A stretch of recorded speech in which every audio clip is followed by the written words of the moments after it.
آپ کے مطابق دنیا میں سونے کے جتنے بھی ذخائر ہو سکتے ہیں ان کا تصور کریں اور پھر اسے مزید ڈبل کر دیں۔ یقین کریں اتنی ہی دولت دنیا پر گزرے ایک امیر ترین انسان کے پاس بھی تھی، لیکن بہت سے لوگ ان کا نام تک نہیں جانتے، شاید اکثریت ان کا نام جانے بغیر ہی دنیا سے چلی جائے۔ آج اگر آپ کسی سے پوچھیں کہ دنیا کا امیر ترین آدمی کون ہے جس نے کم اثاثوں میں دولت کے انبار جمع کیے یا کرپٹو کرنسی کے ڈھیر بنائے، تو شاید لوگوں کے ذہن میں ایلون ماسک، جیف بیزوس یا پھر ستوشی ناکاموٹو کا نام آئے۔ لیکن یہ سارے جوابات غلط ہیں۔ یہ معلوم کرنے کے لیے کہ وہ امیر آدمی آخر کون تھا، ہمیں 1300 عیسوی کی وسطی افریقہ کی مالی امپائر کی طرف چلنا ہوگا۔ اگر آپ عظیم مالی امپائر کے بارے میں نہیں جانتے تو اس میں آپ کا قصور نہیں۔ دراصل مغربی تاریخ دان جان بوجھ کے افریقی ملکوں کی کامیابی کو چھپاتے آئے ہیں۔ تاریخ دان ہمیشہ مغرب کی ترقی کو ہی بیان کرتے رہے ہیں، جبکہ اس بات کے کافی ثبوت موجود ہیں کہ بہت سی ایجادات مغرب میں متعارف ہونے سے پہلے ہی دنیا میں کسی دوسری جگہ سامنے آ چکی تھی۔ بالخصوص علوم فلکیات اور میتھمیٹکس کے بارے میں تو یہ بالکل سچ ہے، لیکن یہ ایک الگ موضوع ہے، اس پر الگ ویڈیو بنانا پڑے گی۔ مالی ایک بہت بڑی امیر سلطنت تھی، ان کے پاس 3 بڑی سونے کی کانیں تھی۔ اندازے کے مطابق یہ سونا پوری دنیا کے سونے کا آدھا تھا۔ مالی تیزی سے ترقی کے منازل طے کر رہا تھا، اس کے علاوہ ان کے پاس نمک اور کاپر کے ذخائر بھی تھے۔ آپ اندازہ کریں اتنی بڑی دولت کے ساتھ مالی کتنی بڑی امیر خوشحال ریاست ہوگی۔ سن 1312 میں محمد ابن کیو جو کہ مالی کے سلطان تھے، اٹلانٹک سمندر کی طرف محو سفر ہوئے تاکہ دوسری زمینیں تلاش کریں، لیکن بدقسمتی سے وہ کبھی واپس نہ آ سکے۔ ان کی غیر موجودگی میں منسا موسا مالی سلطنت کے شہنشاہ بنے، اور پھر ان کے دور میں مالی نے وہ شاندار ترقی کی کہ تاریخ اور انسانیت کی عظیم مثالیں قائم ہو گئی، اور یہی منسا موسا تاریخ کے سب سے بڑے امیر ترین آدمی کہلائے۔ جب منسا موسا شہنشاہ بنے تو انہیں اندازہ ہوا کہ حالی سونے کے ذخائر ہونے سے مالی دنیا کے نقشے پر نام نہیں کما سکتا، لہٰذا موسا نے دنیا سے تجارت کے لیے راستے تلاش کرنے شروع کیے تاکہ اس کے ذریعے مالی میں نئے بزنس لائے جائیں۔ ان دنوں مالی کو یورپ یا مشرقی وسطی میں کوئی خاص پہچان نہ تھی، کیونکہ تجارت کے بڑے بڑے شہر انہی خطوں میں موجود تھے، جبکہ مالی دور دراز علاقہ تھا۔ منسا موسا نے ان خطوں کو تجارتی دوروں کا آغاز کیا۔ منسا موسا ایک دیندار مسلمان تھے، وہ عربی لکھنا اور بولنا جانتے تھے۔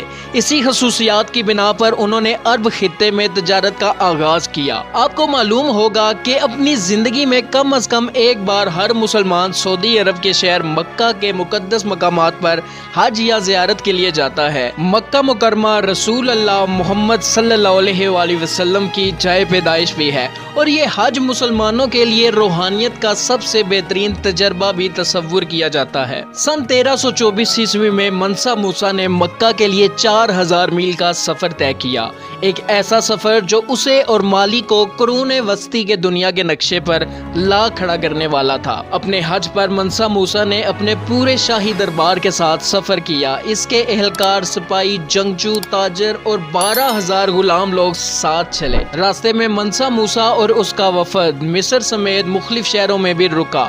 انہوں نے غریبوں کو سونا دیا، مساجد کی تعمیر کے لیے مالی امداد کی، اور عوامی رہائش جیسے متعدد عوامی منصوبوں میں حصہ لیا۔ ان کاموں سے اس نے انسانوں کے لیے بے شمار آسانیاں پیدا کی۔ یہ انسانی طریقہ وہ نمونہ ہے کہ جو عالمی رہنماؤں میں بالکل نایاب ہے۔ منسا موسا نے اتنا سونا دیا کہ اس سے سونے کی قیمت ہی کم ہو گئی، جس سے مشرقی وسطی میں معاشی بحران پیدا ہو گیا۔ مجموعی طور پر اس کی سخاوت سے تقریباً $1.5 بلین کا معاشی نقصان ہوا۔ ایک بار جب اسے احساس ہوا کہ اس نے کیا کیا ہے تو اس نے بحران کو دور کرنے کے لیے جتنا سونا ہو سکتا تھا واپس خریدنے کی کوشش کی، کیونکہ ایسے ہی واپس لینے سے وہ نہیں چاہتا تھا کہ ان کے شہریوں کو مالی پریشانی کا سامنا کرنا پڑے۔ مکہ سے واپسی پر اس نے گاؤں کے علاقے، ٹمٹو کے اہم تجارتی شہر اور بہت سے دوسرے شہروں کو اپنے ساتھ ملا لیا۔ مجموعی طور پر اس نے 24 شہروں کو اپنے ساتھ ملا لیا۔ اس کے بعد اس نے ٹمبکٹو کے ایک بہت بڑے تجارتی مرکز میں تبدیل کر دیا۔ اس میں اتنا سونا تھا کہ اسے حقیقی زندگی کا ایل ڈوراڈو یعنی سونے کا کھویا ہوا شہر سمجھا جاتا تھا۔ شہنشاہ منسا موسا اپنی سلطنت سے باہر اپنے کاروبار کو بڑھاتے ہوئے اپنی دولت میں اضافہ کرتا رہا۔ انہوں نے بہت بڑی مساجد اور یونیورسٹیاں بنانے کے لیے عظیم عماروں سے معاہدے کیے جو آج بھی قائم ہیں۔ انہوں نے سنکور مدرسے کو ایک یونیورسٹی میں تبدیل کرایا جس میں 25,000 طلبہ پڑھتے تھے، جو اس وقت ٹمبکٹو کی آبادی کا 5واں حصہ تھا۔ اپنے عروج پر سنکور یونیورسٹی نے دنیا میں کتابوں اور تاموار کے سب سے بڑے ذخیرہ کی میزبانی کی۔ یونیورسٹیوں کی بدولت ٹمبکٹو کے اوس شہری نے عربی میں پڑھنا لکھنا سیکھا، جو اس وقت ایک حیران کن شرح خواندگی تھی۔ منسا موسا نے فلکیات، ریاضیات جیسے مضامین پر یونیورسٹی میں پڑھانے کے لیے پوری دنیا کے اسکالرز کو مدعو کیا۔ قرآنی علوم اور قانونی امور وقت گزرنے کے ساتھ یونیورسٹیوں نے اپنی سرکردہ اسکالرز پیدا کیے جنہوں نے اسلام کے سب سے زیادہ علوم رکھنے والے افراد کو بھی حیران کر دیا۔ بہت سے لوگ مراکش اور مصر کی یونیورسٹیوں میں پروفیسر بنے۔ یہ علم کا گڑھ تھا۔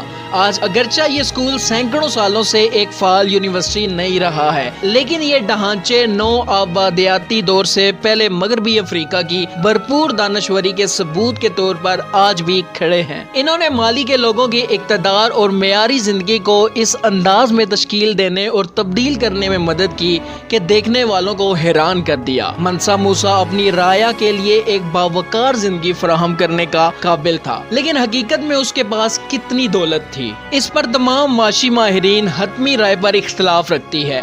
وہ کہتے ہیں کہ آپ سونے کی زیادہ سے زیادہ مقدار کا تصور کریں جس کے بارے میں آپ سوچ سکتے ہیں اور اسے مزید دگنا کر دیں۔ منسا موسا کی دولت کا صرف ایک تخمینہ سیلیبریٹی نیٹ ورتھ کی ویب سائٹ سے لگایا گیا ہے، جو کہ 1300 کی دہائی میں بھی نہیں تھا۔ ان کا اندازہ ہے کہ اس کی دولت آج کے ڈالرز میں تقریباً 400 بلین ڈالرز تھی۔ یہ اسے کسی بھی موجودہ ارب پتی سے زیادہ امیر بنا دے گا، لیکن ہم فرض کر سکتے ہیں کہ اس کی مجموعی مالیت اس سے بھی کہیں زیادہ ہوتی۔ یہ بھی ممکن ہے کہ منسا موسا واقعی سب سے امیر آدمی نہیں تھا جو اب تک زندہ رہا۔ اس کے جانشینوں کے پاس تکنیکی طور پر وہی وسائل تھے جو اس نے جمع کیے تھے، اور اس کے مالی سلطنت کے حکمران بننے سے پہلے سونے کی کان اور سلطنت موجود تھی۔ لیکن جو چیز اس کی دولت کو باقیوں سے الگ کرتی ہے وہ یہ ہے کہ اس نے دولت کو کس طرح استعمال کیا۔ اس نے دولت میں سے بہت کچھ خیرات کر دیا، اور جو کچھ اس نے رکھا وہ اس نے اپنے وطن اور اپنے لوگوں پر لگایا۔ منسا موسا کی بدنامی اس کی دولت خرچ کرنے اور دینے سے ہوئی، نہ کہ اسے ذخیرہ کرنے سے، کیونکہ دن کے اختتام پر اگر کسی شخص کی دولت لوگوں کی زندگیوں کو نہیں چھوتی تو اس کا کیا فائدہ۔ ہم میں سے بہت سے لوگ موجودہ دور کے ارب پتیوں کی تعریف کرتے ہیں، لیکن زیادہ تر حصے کے لیے ان کی دولت صرف بیکار رہتی ہے، یا سوشل میڈیا پلیٹ فارم یا دنیا کی سب سے بڑی یاٹ خریدنے جیسے منصوبوں کے لیے استعمال ہوتی ہے۔ کوئی شک نہیں ہے کہ یہ ان کا پیسہ ہے، ان کی مرضی، جہاں چاہیں استعمال کریں، لیکن حقیقت یہ ہے کہ اگر ہمارے پاس میڈیا کے ذرائع ان کی ذاتی دولت کی مسلسل رپورٹنگ نہ کرتے تو یہ ہمارے لیے بڑی حد تک بے معنی ہوتا۔ ہاں، کچھ ارب پتیوں کی بہت بڑے انسان دوست کارنامے بھی ہوتے ہیں، جیسے چیچک کے خاتمے کے لیے بل گیٹس کی کوششیں اور ملیریا کے خلاف ان کی لڑائی۔ پھر جیف بیزوس کا منصوبہ ہے کہ وہ اپنی دولت کا زیادہ تر حصہ مرنے سے پہلے خیرات کر دیں گے، لیکن مجموعی طور پر زیادہ تر ارب پتی غریبوں کو سونے کی اینٹیں نہیں دیتے۔ یہ جدید اصلاحات میں بٹ کوائن کو کرپٹو والیٹ میں بیچتے ہیں۔ اگرچہ ایلون مسک کو اپنے ٹیسلا میں گھومتے پھرتے سڑک پر لوگوں کو بٹ کوائن یا ڈوجی کوائن منتقل کرنے کا تصور کرنا مزہ آتا ہے، حقیقت یہ ہے کہ منسا موسا آج کے معیارات کے مطابق کوئی ترقی پسند ہیرو نہیں ہے۔ اس نے غلاموں کی ریاست چلائی، اگرچہ غلام لوگوں کے معیار زندگی کو معیاری بنانے پر خاص زور دیا۔ وہ ایک باکمال فوجی رہنما بھی تھے۔ اپنی زندگی میں وہ 24 شہروں کو ضم کرنے میں کامیاب ہوئے، جس سے ان کی سلطنت اور بھی بڑھ گئی، اور یہ ایک اور خوبی ہے جو جدید لوگوں کو بالکل پسند نہیں ہے۔ اس نے ان شہروں کو کس طرح ضم کیا اس کی تفصیلات بھی اچھی طرح سے درج نہیں ہیں۔ میں صرف یہ کہنے کی کوشش کر رہا ہوں کہ وہ کوئی مذہبی رہنما نہیں تھا۔ وہ 14ویں صدی میں بھی ایک شہنشاہ تھا، لیکن اس نے اپنی خوش قسمتی کو جس طرح استعمال کیا اس کی تعریف نہ کرنا زیادتی جاتی ہوگی۔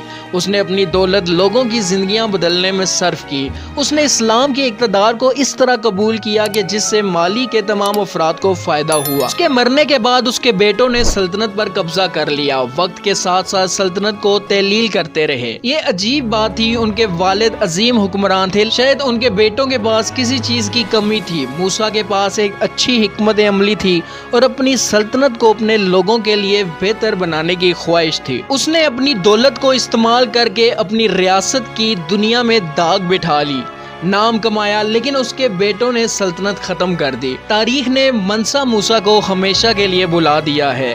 میرے خیال سے ہمیں اس ایک ایسے شہنشاہ کے طور پر یاد رکھنا چاہیے جو دنیا کا سب سے بڑا امیر ترین آدمی بھی تھا اور جس نے اپنی دولت سے اپنی سلطنت اور غلاموں کے ملک کو انتہائی خوشحال بنایا۔ میرے خیال سے ہمیں اسے ایک ایسے شہنشاہ کے طور پر یاد رکھنا چاہیے جو دنیا کا سب سے بڑا امیر ترین آدمی بھی تھا اور جس نے اپنی دولت سے اپنی سلطنت اور غلاموں کے ملک کو انتہائی خوشحال بنایا۔ اگر آپ زمین کے امیر ترین شخص ہوتے تو آپ کیا کرتے؟